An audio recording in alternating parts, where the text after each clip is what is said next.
On the crisp morning of October 12, 2012, the people of Susquehanna County, Pennsylvania, were starting their day like any other.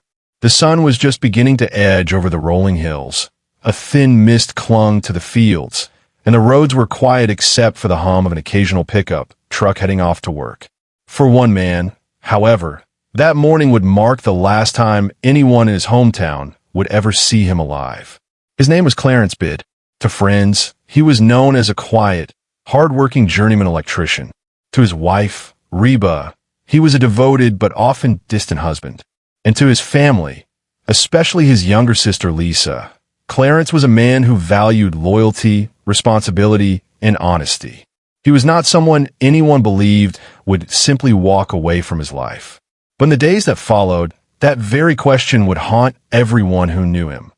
Did Clarence vanish by choice, or was something far darker hidden behind the walls of his quiet rural home?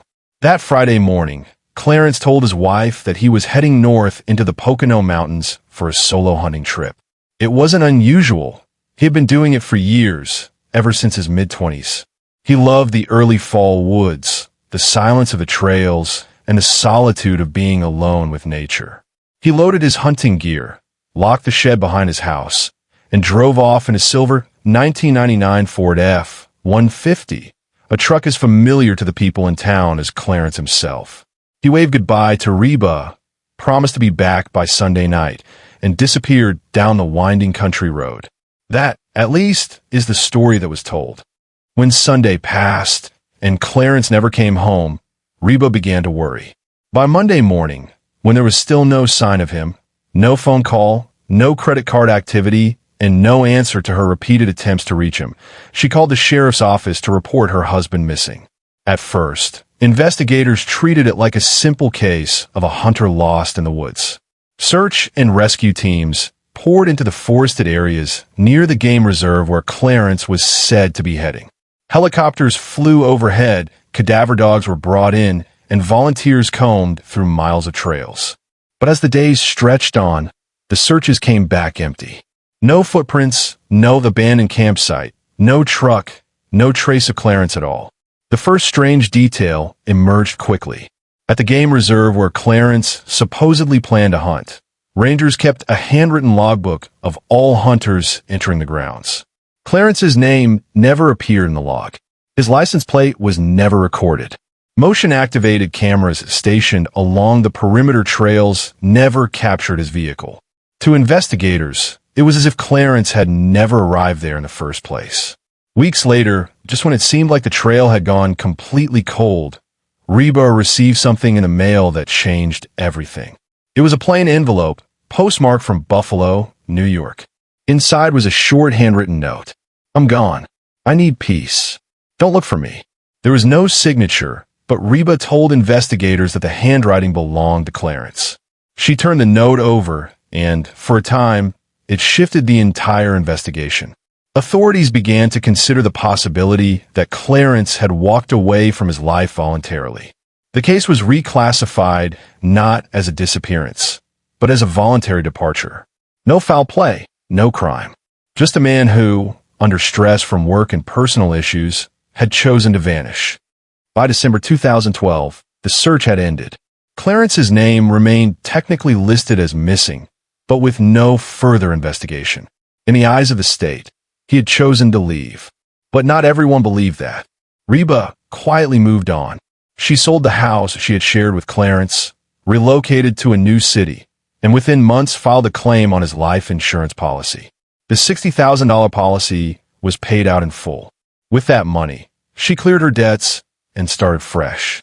Soon, she began a new relationship with a man named Randall Farrow, a contractor with a sketchy background and a minor criminal record. By 2015, Randall was living with her. By 2016, he was listed as her emergency contact. To the outside world, it seemed as though Reba had quickly closed a chapter on her missing husband's life. But Clarence's younger sister Lisa never stopped asking questions. To her, the story didn't make sense. Clarence was not the type of man to walk away from his family, his job, and his responsibilities. He had no history of running from problems. And Lisa could not ignore one fact. His beloved Ford F-150, the truck he had been last seen driving, had never been found. In her mind, the truth of what happened to her brother lay hidden with that vehicle. For nearly 8 years, the case sat frozen. Then, in May of 2020, a routine traffic stop in western New York changed everything.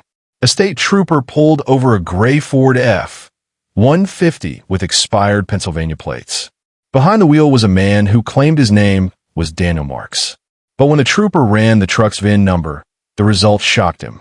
The vehicle was registered to Clarence Bidd, the missing man from Pennsylvania. The driver was arrested.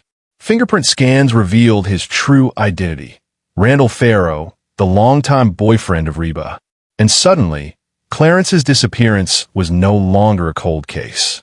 When investigators searched the truck, they discovered personal items belonging to Clarence still inside. A faded union card, an old photograph, and most chilling of all, a gas station receipt dated October 13th, 2012, from Binghamton, New York, just one day after Clarence was last seen. For the first time, investigators had proof that Clarence had been alive, or at least his truck had been, in New York the day after he supposedly left for his hunting trip. The discovery set off a chain of searches. Police raided Reba's apartment and uncovered a locked metal filing box. Inside were financial documents, insurance records, and, most damning of all, multiple drafts of notes that matched the so-called Buffalo letter, the one allegedly written by Clarence. The drafts contained nearly identical wording, but bore local Pennsylvania postal markings, not Buffalo. The handwriting was determined to be Reba's. The letter that convinced investigators Clarence had left voluntarily was a forgery. But the most horrifying discovery came when police revisited the old Bidd home. In a backyard shed, behind a false wooden panel, they uncovered evidence of blood spatter and biological material. Luminol revealed clear signs of cleanup. DNA testing later confirmed the blood and hair belonged to Clarence. Investigators also found a buried box containing Clarence's personal belongings: his boots, his broken watch, and his hunting license for that year. It was the breakthrough everyone had been waiting for, but it came with a cruel truth. Clarence had never made it to the Poconos. He had never gone on that hunting trip. On the morning of October 12, 2012, something terrible had happened in that shed, just steps from his own home. By June of 2020, Reba and Randall were both arrested. She was charged with conspiracy to commit murder, insurance fraud, and obstruction of justice. He was charged with tampering with evidence and obstruction. The trial that followed in 2021 gripped the local community. Prosecutors argued that Reba, trapped in debt and secretly involved with Randall, had conspired to eliminate Clarence. They painted a picture of a staged disappearance, a forged letter, and years of deception. The defense countered with claims that Clarence had left on his own and that the evidence was circumstantial. But the jury didn't buy it. After weeks of testimony, both Reba and Randall were convicted. Reba received 25 years in prison, with no parole for the first 17. Randall was sentenced to 14 years. And though prosecutors stopped short of charging them with murder, because Clarence's body has still never been found, they left no doubt that the staged disappearance was a calculated erasure of a man's life. To this day, Clarence's remains have never been recovered. His family has searched, prayed, and begged for closure, but the ground has kept it secret. Still, in 2021, Clarence was officially declared dead by court order. A memorial was held, where his sister Lisa stood before friends and neighbors and said they buried the truth for 8 years. But now he gets his name back. It is perhaps the most haunting part of this entire story. A man who worked his whole life, who showed up for his family and his community, was silenced not with a loud crime in the night, but with a quiet disappearance, a forged letter, and nearly a decade of lies. The case of Clarence Bidd reminds us that sometimes the most ordinary mornings hide the darkest secrets. And sometimes the truth waits years in silence before it finds its way back into the light. And so, we are left with questions that may never be answered. Where's Clarence now?